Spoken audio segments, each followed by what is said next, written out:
kuba olima ne bwe lwaluyiseeko emyaka ng'esatu mu Uganda luba lukoze eki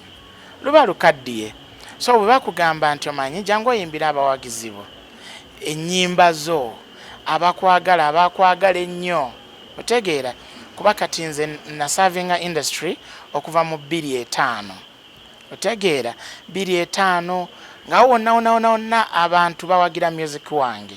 era bwe bansabye ne bangamba omanyi jangu oyimbire abantu ennyimba ezo ez'abakwate zasinga obbanyumira nagambye bugambi kanzije nkikubakolere okitegeera ekikadde kino kuba nti abantu baleeta tugende mu kikadde kyongera ki eri music industry ya Uganda omanyi olaba music tabeera tatandika leero music atandika emyaka mingi nnyo emabega otegeera nti buli generation esavinga busavinzi egenda ekola ki eyongerako kuba music yakolebwa n'ebiseera bya nabbi Yesu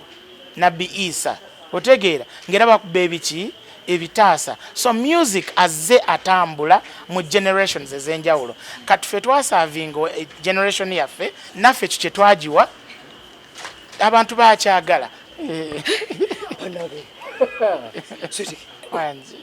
enyonyi yakusuula yansuddewo tuge munange oli mu Amerika enzungu ziriwa soko tuwe ku dola tujja kweraba mwe bali kubera sima ndibujevale bana ngomukulu mwaniriza ali mu kamera music omulaba buli lwakyuka waliwo ekyetoolako n'ekyeyongerako okitegeera music nze kati gwe nakulampuliriza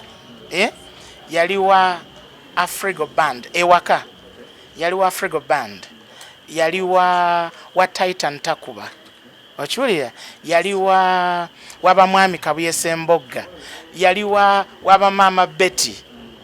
nga albums ebagula ne baleeta mama Chance Nalubega okiwulira music gwe baakola yali w'amaanyi nnyo kati kankwe ekyokulabira kulaba mwami omugenzi Paulo Kafeero paka olwaleero bakyamuwuliriza naffe bwe twajja ne tukola music okusinziira ku buyiiya bwaffe obutonotono bwe twalina ne tuleeta ekyo naffe ne tukiteekawo ng'ekirungo kyaffe kati generation eno eriwo naye obuyiiya bwayo era nabwo bwebwo otegeera tekibeera nti nno bano bayiiya nnyo bano tebayiiya nnyo obuyiiya obwa generation ebeerawo bubeera bwebwo because styles zikyuka otegeera luli olimba lwalinga lwa dakika 15 ogenda okutunira nga media egamba nedda tetukyasobola kukuba luyimba lwa dakika 15 katukuba lwa dakiika 4 mugenda tuukako nga mukuba n'oluyimba lwa dakiika emu okisegeera nga bwe buyiiya obukola ki obuliwo so saagala nkiteeke nnyo ku generation nti teyiiya kuba gwe weebuuza ebyo byayimbye abiyiyiza atya okisegeera kati nno weebuuze nzize okuyimbira abantu sweetheart si mu lutalo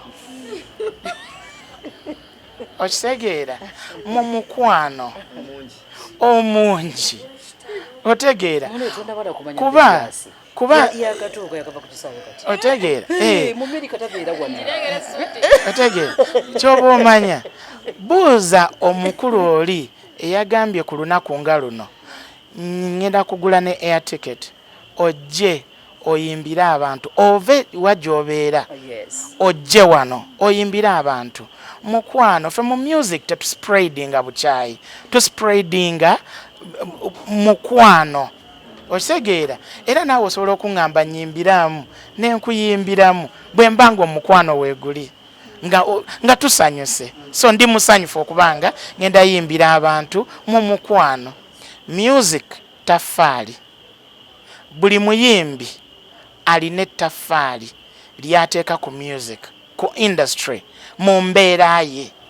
mami Mpologoma yateeka ettaffaali era paka leero akyalikola ki akyaliteekako nze eryo lye nateekako lyeryo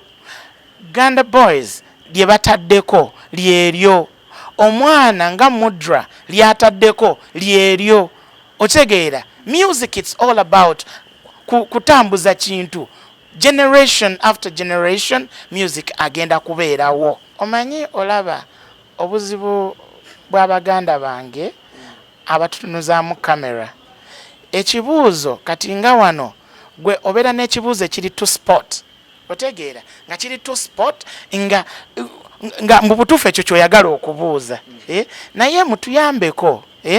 bw'obanga onambuuza ekibuuzo manya njagala obeere nga tolaga mbu olina engeri gy'ovoolamu otegeera kuba tosobola kumbuuza ekibuuzo n'ogamba nti oba bali bagenda mu retirement. My friend, people are doing contribution to the industry, to music. Okitegeera mu nsi olaba wano webuzi bwetufunye nti olaba obeera mu America Stevie abaira ayimba otegeera mukadde nnyo otegeera omuyimbi omu kubasinga obukadde ye Sir Paul McCartney omumanyi